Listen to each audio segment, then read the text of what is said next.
Welcome. I'd like to call this meeting to order for the Assembly Committee on Legislative Operations and Elections. Will the Secretary please call the roll? Assemblyman DeLong. Present. Assemblywoman Dickman. Here. Assemblyman De Silva. Here. Assemblywoman Gonzalez. Assemblyman Hibbets. Here. Assemblyman MacArthur. Here. Assemblywoman Brittany Miller. Here. Assemblyman C.H. Miller. Present. Assemblywoman Monroe Marino. Here. Assemblywoman Newby. Here. Assemblyman Yeager. Here. Chair Gorlow. And I am here. Those finicky little buttons. I am here. Please mark Assemblywoman Gonzalez present when she arrives. Welcome again to Carson. As you see, we've got some snow outside. So, depending on your definition of a blizzard, some of my colleagues would disagree, but we'd like to go a little bit quicker today. So please make your remarks as short as possible so those that are not living in Carson can get home safely. Before we begin, I'd like to make a few housekeeping reminders.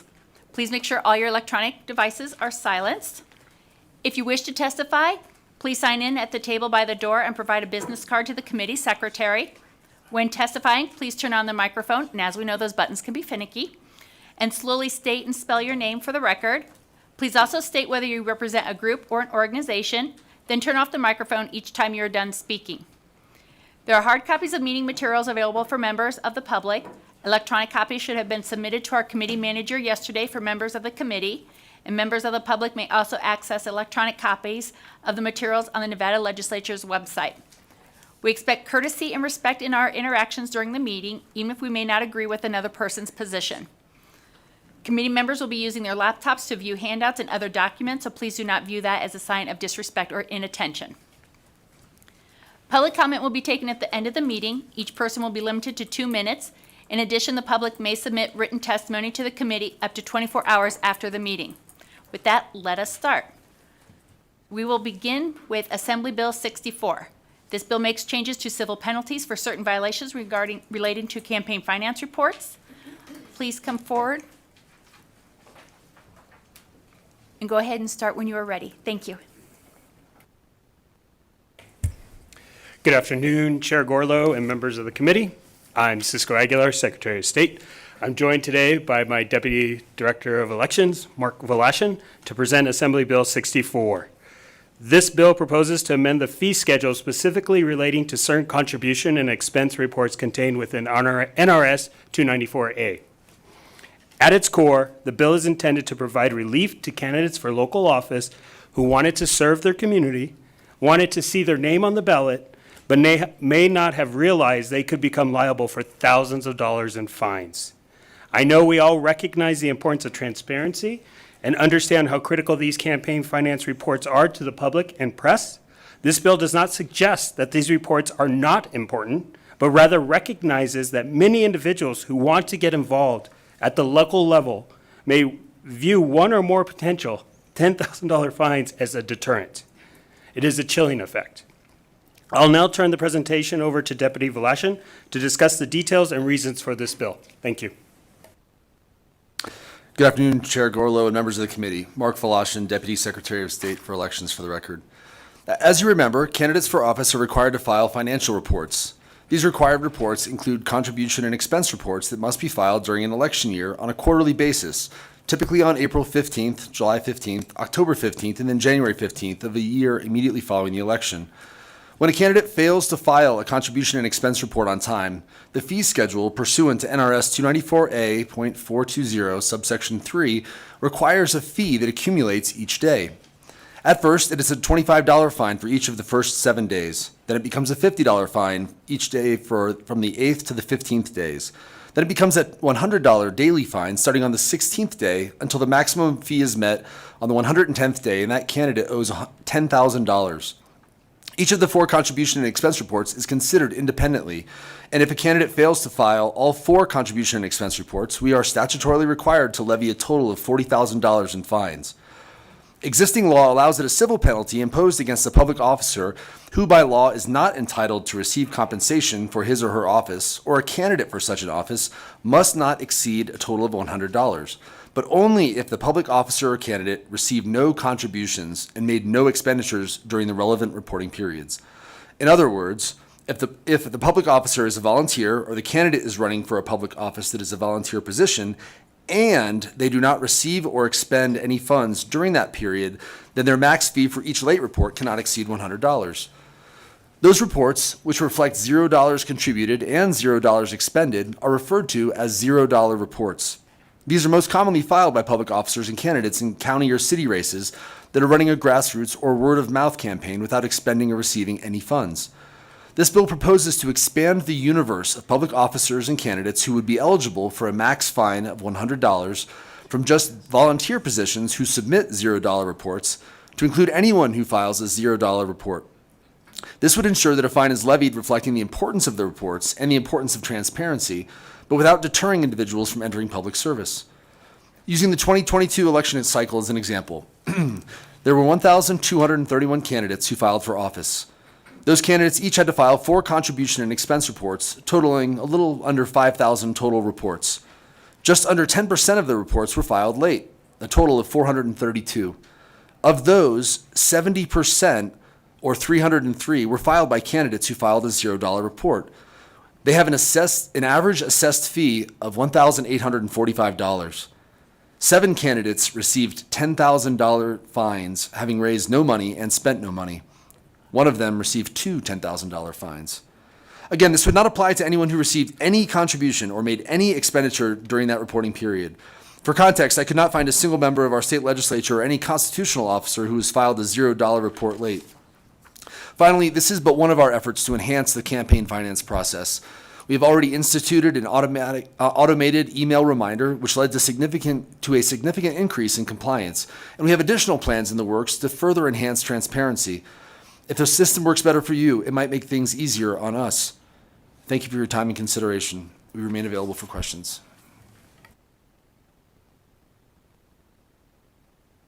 Finicky buttons. Thank you very much. Are there any questions from committee members? Speaker Yeager. Thank you, Madam Chair, and good to see you again. Just a couple of questions, and one of them is just based on some of the information we just received. So we heard that there were fines assessed against, sometimes substantial fines against people who ultimately filed $0 reports. But I do note in the statute that there is the ability for the Secretary of State to waive fines. And so I just wondered if you could shed some light on, like, in those circumstances when, I guess being generous, we'll assume that people didn't know they had to file. Are those fines usually waived, or do they end up getting paid when we're talking about some of those really large fines against candidates who have $0 reports that are filed late? Thank you for the question. Chair Gorlo, through you to the speaker. Specifically regarding the waiver process, we have standardized and really enhanced what the waiver process looks like. I will tell you that both in statute and in regulation, there are very strict requirements to meet the waiver. But along those lines, we have a group of individuals who meet on a weekly basis to assess and discuss waiver requests, including a member from the Office of the Attorney General, to make sure that, again, this is not an independent discussion. We make sure that there's consistency, and we've even developed a matrix lined up with the statute and regulation to make sure that the fines are levied appropriately. When we looked at the max fine and the history, the legislative intent of those statutes that relate to campaign finance, though, there was really no indication that the max fine of $10,000 was created with an intent so that the Office of the Secretary of State could eliminate that completely in any situation.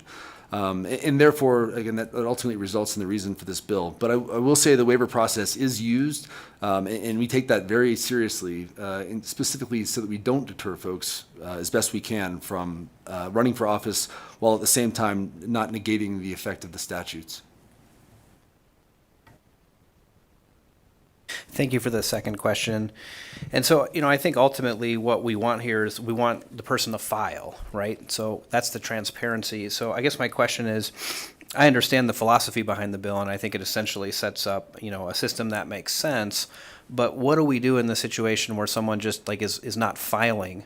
Because you're not going to know that they're a zero filer until they actually file. So, I mean, I would assume that fines accrue because you're gonna go based on what's in statute. But like, what is your remedy if someone ultimately just doesn't file? Because then we don't know that they're a $0 raiser versus somebody else who actually raised money. Thank you for the question, Chair Gorlow, through you to the speaker. If an individual does not file, again, we ultimately identify that as quickly as possible and attempt to remediate that, typically through contacting them. Oftentimes, we are left with the email and other information that's provided in Aurora, which sometimes is their campaign account, oftentimes not being monitored. But we do make an effort. I will tell you that we are limited on capacity. Again, our staff is small, so tracking down 1,231 individuals or those that don't file every 90 days can be challenging. But we do make an attempt to get in touch with individuals to identify first and foremost. And when somebody does find out that they missed it, the first step is always compliance. File the report first, and then we'll discuss the waiver process and understand the situation after the fact. Any other questions from committee members? Oh, Assemblywoman Dickman. Thank you, Madam Chair, and thank you for being here to present this bill. I just was wondering, I think we've all probably looked at other people's C&Es and looked to see. And a lot of times you see so-and-so didn't file. When they don't file, do you really assess those huge fines? And if so, are they actually collected? Madam Chair, through you to Assemblywoman Dickman, Cisco Aguilar, Secretary of State. I think we're trying to find a balance here of those individuals that are sophisticated candidates who are able to run a real campaign and have the team to be able to give them the knowledge or should possess the knowledge to file these reports. What we're doing here is trying to talk about the individuals who don't necessarily understand the system to its intent. And they're not filing because they have a specific intent not to file. It's a lack of awareness and their sophistication in the political game. And I think our goal is to make sure we're as inclusive as possible and find a balance here of those that we're trying to engage in the process in the system and those are taking advantage of the system. So yes, there are fines assessed against those and sometimes they're imposed and sometimes that's where we're trying to find a balance. So are they hard to collect when you do? Mark Vlashin for the record.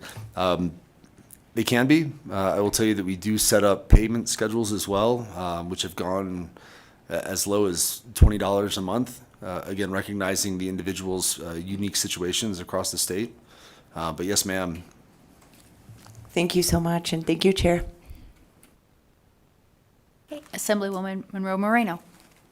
Thank you, Madam Chair. Thank you for the presentation, and thank you for your, seriously, kindness and the comment you just said, Secretary of State. But when you file to run for office, you also have to sign an affidavit, and shame on the person that doesn't read it, didn't know what they're getting themselves into. I don't feel sorry for the person who does not file their documentation and whatever fines that they receive for that, because they signed on a dotted line. These people are running for office to represent the citizens of this state, and we hope that everyone that decides to run for office is someone who's honorable, honest, and ethical.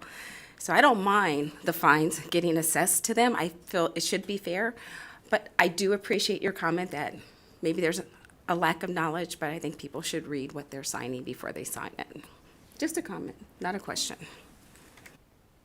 Well, thank you very much. Are there any other questions? Okay, I have a quick question. You mentioned that you do notify, and I know I've received those emails reminding me to submit. So if someone doesn't submit, how do you contact them? Is it only via email? Do you see someone who's been missing the report for a little while and decide to give them a call? I know you're short-staffed. I'm just kind of walk me through that process on these people who aren't paying or filing their reports. Thank you for the question, Chair. Mark Vlashin for the record.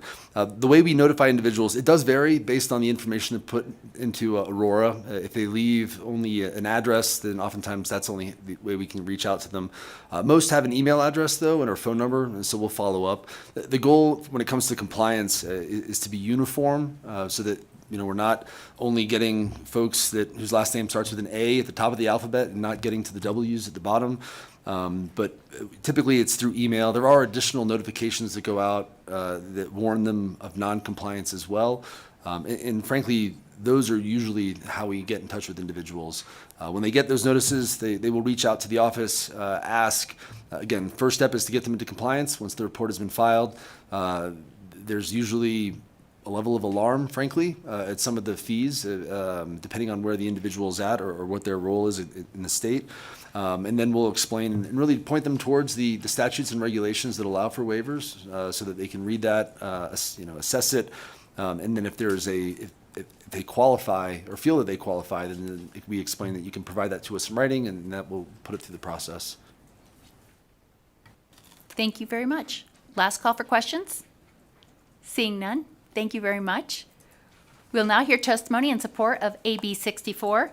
Each person has 2 minutes to provide testimony. Members of the public may provide testimony in person or over the phone by calling 888-475-4499. And when prompted for a meeting ID over the phone, enter 834-4166-8040. First, we'll start with Carson City. You may begin when you're ready. Thank you, Madam Chairman, members of the committee. My name is Janine Hansen. I'm the state chairman for the Independent American Party, and we have had as many as 50 candidates in the past.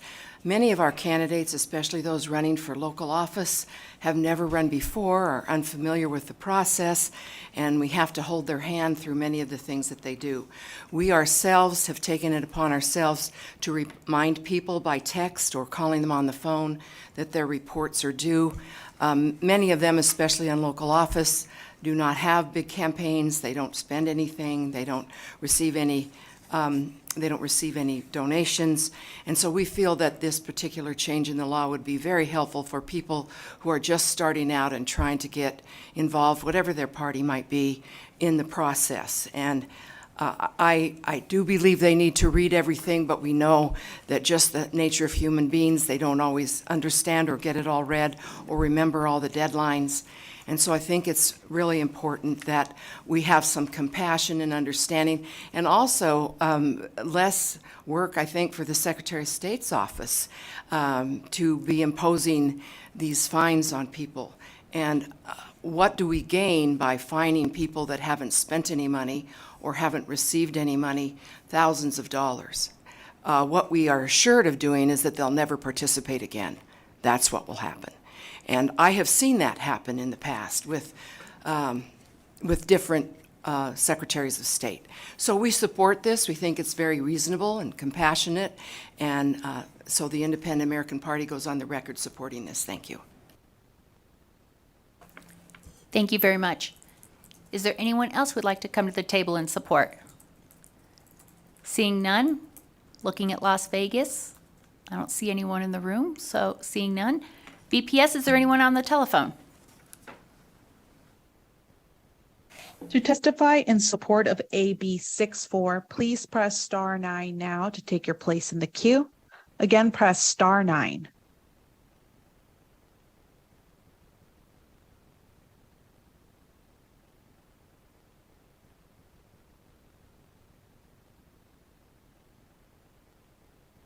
Good afternoon.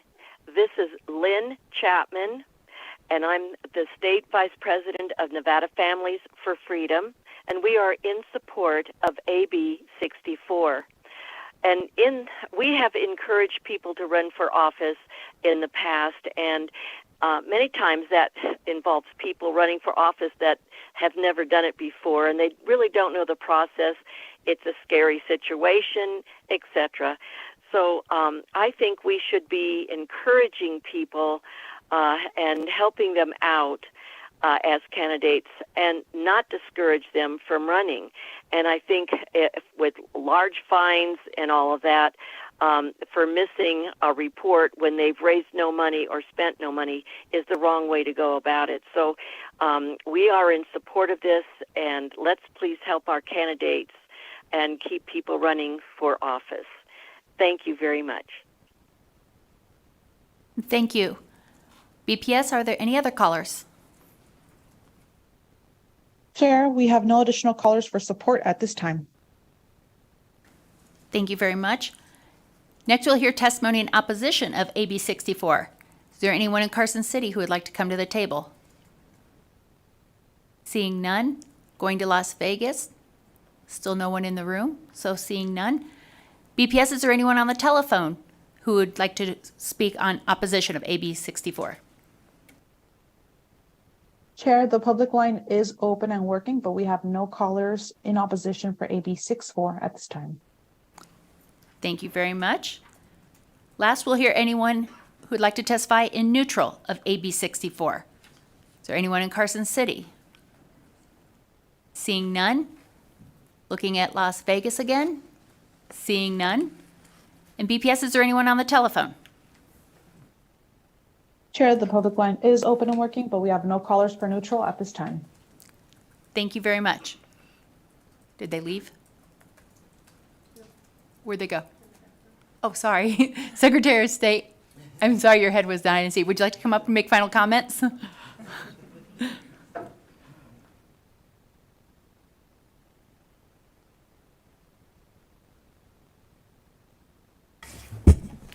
Thank you, Madam Chair, and the rest of the committee. Thank you for your time today. We're trying to present an issue here that we're facing within our office. This is not a fun task. This is not a fun part of the job. I understand accountability and want to continue with accountability. However, we need to understand and be realistic about what we're trying to accomplish here. Thank you. Thank you very much. And with that, I'd like to close the hearing on AB 64. Now we'll hear the hearing on Assembly Bill 66. This bill revises provisions related to ethics in government. I'd like to have Mr. Ross Armstrong, Executive Director of Nevada Commission on Ethics, and Ms. Kim Wallen, Chair of NCOE. When you're ready, go ahead and begin. Good evening, or good afternoon. It's still afternoon, Madam Chair, members of the committee. For the record, I'm Kim Wallen, Chair of the Nevada Commission on Ethics. Today, I'll be giving a brief introduction on the overview of the bill and the jurisdiction of the commission. And in our audience, we also have my Vice Chair, Dufferin. The commission has jurisdiction over the executive branch, both the state and local governments, boards and commissions. The Nevada Commission of Judicial Discipline has jurisdiction over judges. Our commission has very limited jurisdiction over the legislatures. In 2015, AB 496 was passed. That bill removed almost all of the jurisdiction of the Ethics Commission over legislators. The only oversight that we have now regarding the legislators is misuse of government property, self-dealing contracts, honorariums. We also provide advisory opinions to the legislators. We rarely have any complaints against the legislators. And when we do not have jurisdiction over them because of legislative immunity. We had a case last session, and it was dismissed because of legislative immunity. The last time we had a complaint filed against legislators was prior to 2021, was in 2014. So as you can see, the commission has very limited jurisdiction over the legislature, and we rarely receive any complaints because of the limited jurisdiction. AB 66 has four main provisions: improve the confidentiality protections of the requester, improve the due process for those who have had a complaint filed against them, clarifies our ethical standards, and provides for procedural clarity and streamlining, which will help the commission to operate more efficiently. Thank you for your consideration of AB 66, and now I'll turn it over to our Executive Director Armstrong. Thank you, Chair Wallen. For the record, this is Ross Armstrong, the Executive Director of the Nevada Commission on Ethics. Chair Gorlow, members of the committee, thank you for hearing this bill today. This bill is more than a housekeeping bill, but it's also far less than a total overhaul of our ethics law. What it is it comes from experiences in the last several years of processing ethics cases of all types. In the interim, the commission established a legislative subcommittee who met 3 times to take a look at what proposals we might bring into this session. The proposals we bring to you today are primarily rooted in the language of AB 65 from the last legislative session. They met, again, 3 times and had public meetings to discuss and adopt these proposed languages. In each case, each proposed change is based on experiences where we've hit issues in the process of cases or looking at cases and said, we can do this better. And so the aim of this bill is to help the Nevada Commission on Ethics do this better. And so with that, I will be mostly referencing the handout that says it's the summary of key provisions. as I, as I walk through the major changes in the bill. The first set of changes really seek to better protect the confidential information, not only of people accused of ethics violations, but those who are filing complaints and asking us to take a look at a particular issue. The first issue on the sheet is we have the advisory opinion process we talked about in our general presentation where individuals can ask for advice about how to deal with a potential ethical situation. One of the main topics that we get questions about is cooling off. We have cooling off provisions that say you cannot seek or accept certain employment with individuals.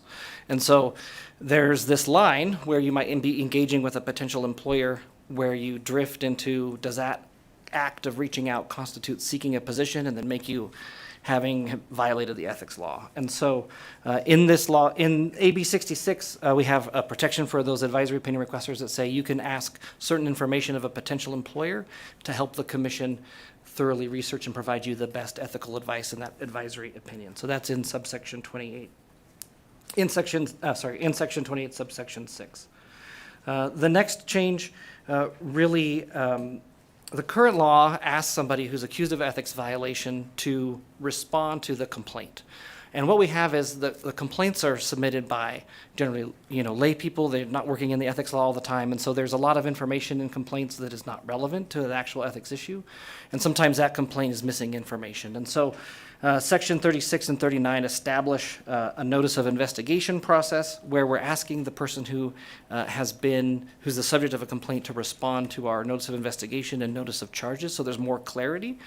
If you think about our process now, I would say it would be like in a criminal matter if you just handed a criminal defendant like the 911 recording and said, please respond to this in defense of your suit, right? They don't have the actual specific details to help them figure out what they need to do in response. And so that's one of the changes we see in section 36 and 39. Currently, the confidentiality protection, someone files an ethics complaint, moving on to the next issue, someone files an ethics complaint. They are entitled to confidentiality protections if there's a bona fide threat of physical harm to themselves or their family, or if they're currently working at the same agency that the subject of the complaint works at.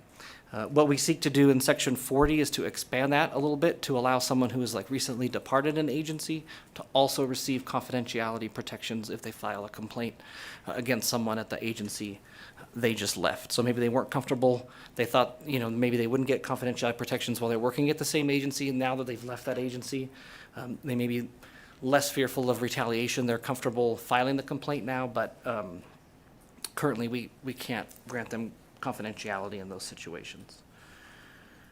Finally, in this bucket of confidentiality and due process protections, we just, in section 40 and 41, make some changes to ensure that the information that is obtained as part of our process that might incidentally disclose someone who we've already applied confidentiality protections to, that information is not, subject to public record, and we can redact that information, again, focusing on protecting the confidentiality of the person who's filed a complaint.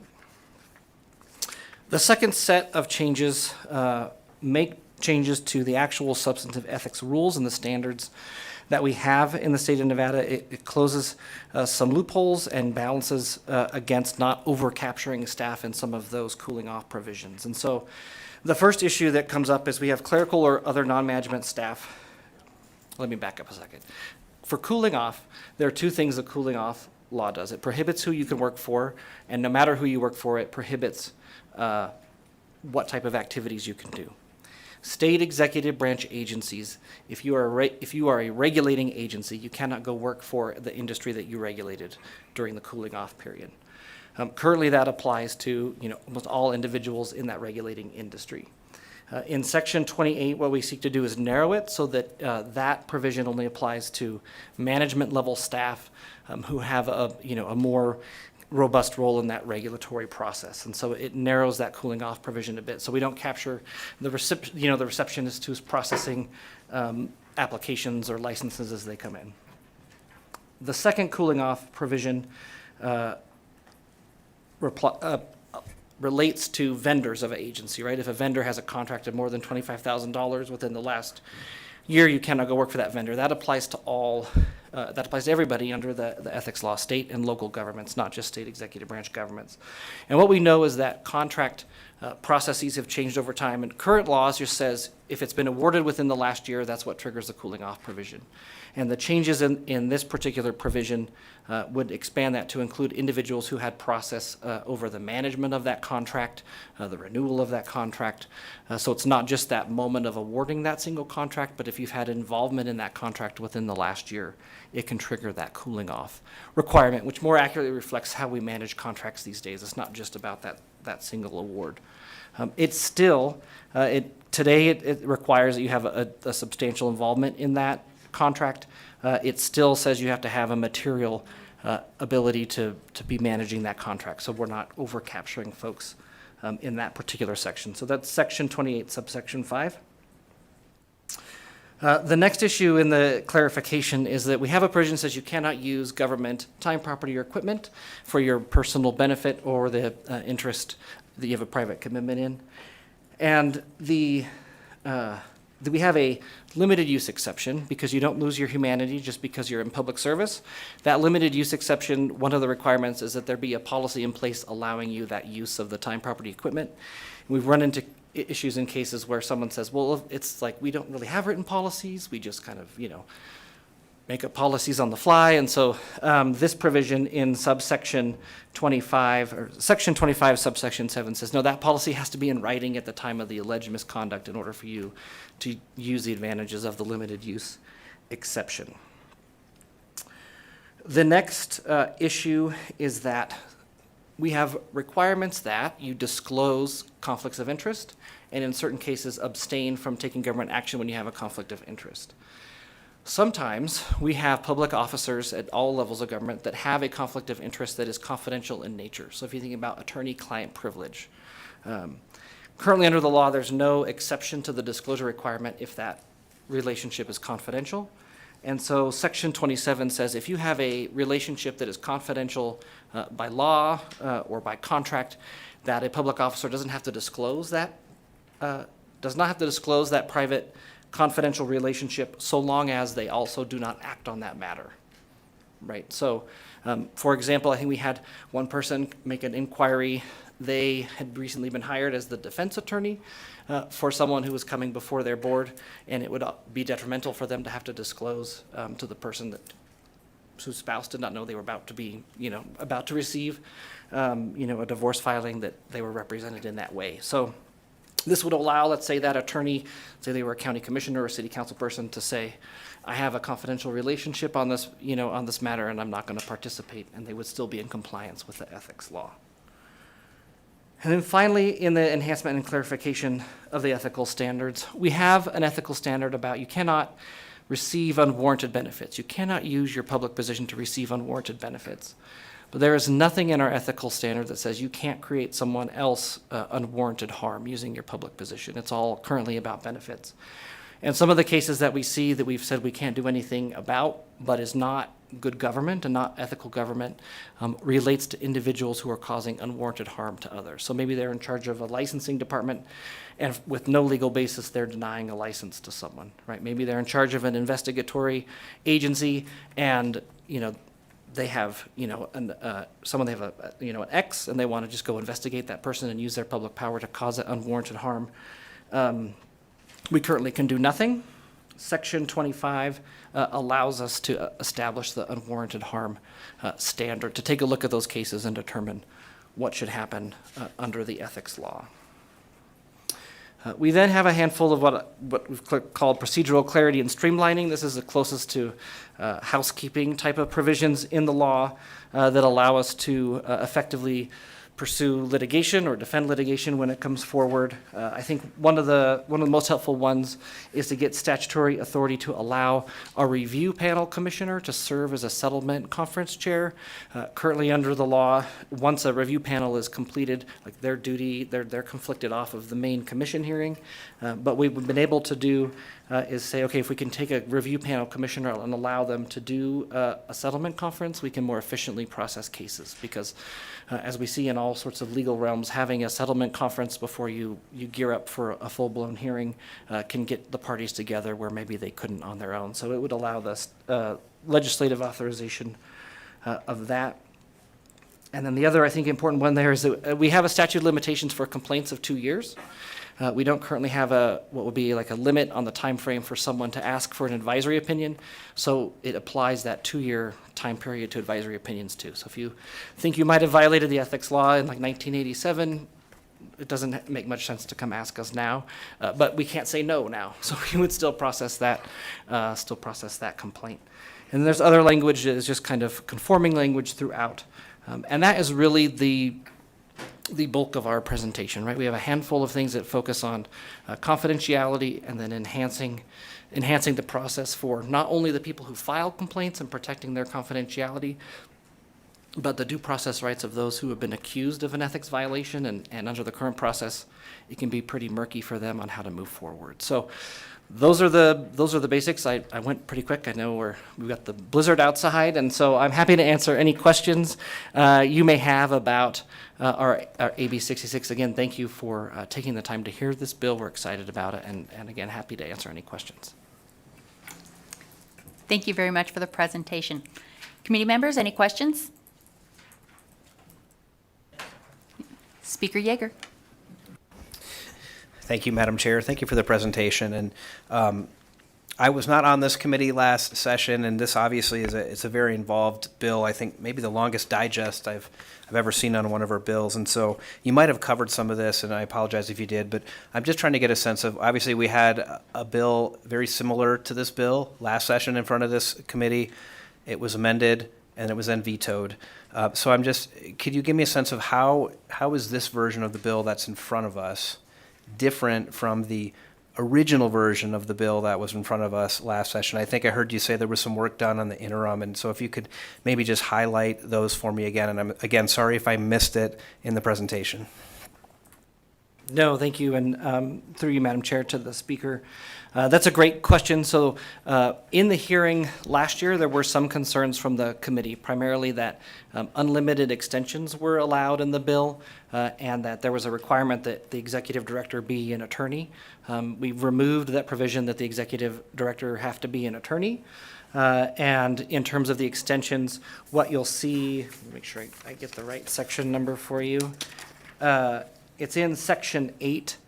It allows the chair to do one extension for a good cause, but it put that limitation on the extensions. Some of the language around that unwarranted harm section is different. Last year it was focused on kind of abuse of power, and we thought the language was robust and somewhat a little bit murky. And so since we already had this unwarranted benefits provision, it made sense to use that similar analysis for the unwarranted harm provision. There's also, in the last bill, there was a process envisioned where folks could call up the executive director or the commission counsel and sort of ask for a super informal advisory opinion. We'd still have to do a bunch of documentation and that sort of thing in terms of that. And so when we looked at it in the interim, given the increase in our caseload, since compared to historic numbers, we didn't think we had the resources to be able to man an ethics hotline, so to speak. So that would be the other big change from the last session's bill. Assemblywoman Newby. Thank you, Madam Chairwoman. I have a question on section 28. Subpoint 5 regarding contracts and the inability to get employment from a company that got some sort of a contract. In subsection 5, it doesn't seem to link any actions by that person, that individual, to getting the contract or having anything to do with the contract, only that the agency has a contract with this company. So I was hoping that you'd clarify that. That's number one. And then number two, the amount of $25,000 is exceptionally low. I mean, most, I think, department heads can sign for $50,000 or $100,000 contracts just in daily operations of a large government. So have you thought of adjusting that amount at all? Executive Director Armstrong, for the record, in that subsection 28, I think the key language that talks about their involvement and being materially involved is 5 subsection C. So 5 establishes that standard rule, and then there are additional rules that the Executive Director would have to present to show a violation, which includes the $25,000. And then there's the 1-year time period in subsection B, and subsection C talks about the public officer or employee while in that position materially affected or influenced the awarding of the contract or its implementation, management, and administration. So they would have to have a material impact on the administration of that contract for that to apply. As to the $25,000 limit, we haven't taken a look at changing that. We have jurisdiction over governments all over Nevada, and so for some of our governments, that $25,000 is actually a large chunk of their budget. But we have not looked at an adjustment in that value.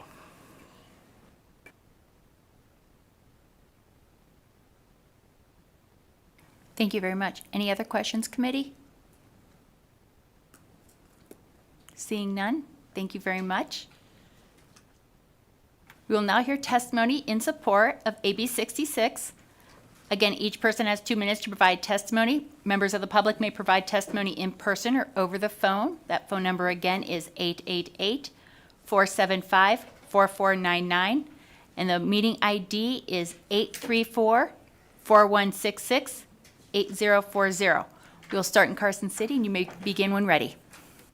Good afternoon, Chair Gorlow and members of the committee. My name is Nick Schneider, Policy Analyst for the Vegas Chamber, for the public record. The Vegas Chamber is in support of AB 66. The Vegas Chamber has been a longtime advocate for increased government transparency, accountability, and governance reform. We believe that AB 66 will help strengthen the role of the Nevada Ethics Commission, which in turn increases the trust in our government. Section 25 in particular provides a greater degree of uniformity in applying prohibitive language to all public officers, and Section 34 onwards provides an effective mechanism for the Executive Director to conduct public officer conduct investigations. We urge your support of AB 66. Thank you, Chair Gorlow and members of the committee, for your time.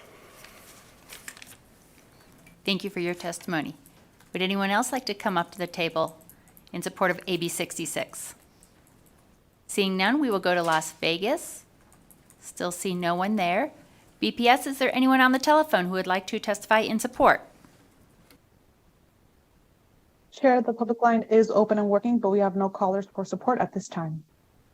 Thank you very much. Next, we'll hear testimony in opposition of AB 66. Is there anybody in Carson City who would like to come to the table?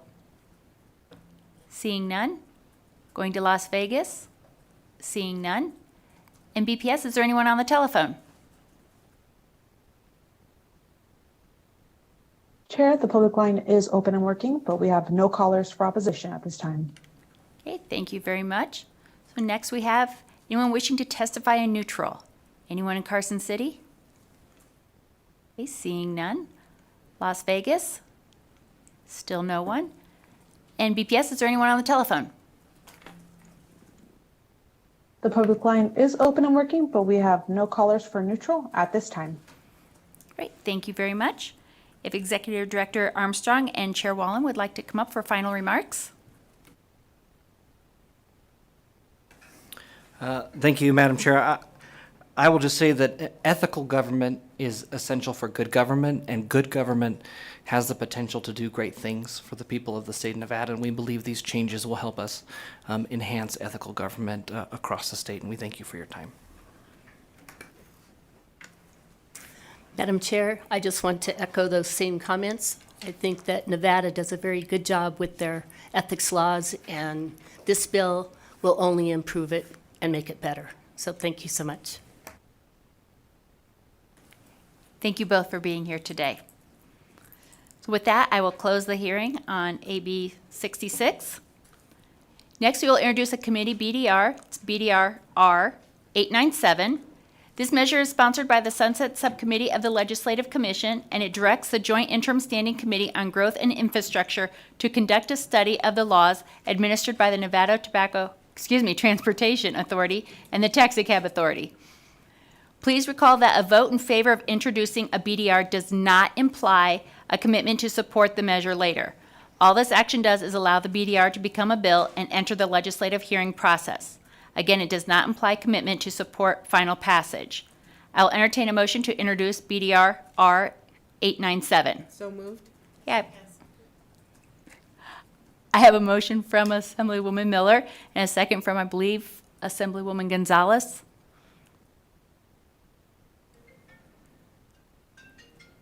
Any discussion on the motion? Seeing none, all in favor signify by saying aye. Aye. All opposed, nay. Okay, the motion carries. We'll now move on to our last item on our agenda, which is public comment. Again, each person has 2 minutes to provide testimony. Written public comment may also be submitted to the committee up to 24 hours after the meeting. As a reminder, when testifying, please turn on the microphone and slowly state and spell your name for the record. Please also state whether you represent a group or an organization, then turn off the microphone each time you are done speaking. I'll remind everyone of the call-in number. Again, it is 888-475-4499, and the meeting ID is 834-4166-8040. Is there anyone wishing to give public testimony in Carson City? Okay, seeing none, we will go to Las Vegas. We still see no one in Las Vegas. And broadcast, is there anyone on the telephone? Chair, the public line is open and working, but we have no callers at this time. Great, thank you very much. With that, I will close public comment. And before we adjourn, are there any comments from members? Okay, seeing none, our next meeting will be Thursday, February 23rd at 4 p.m. Again, I will wish everyone safe travels, and with that, we are adjourned.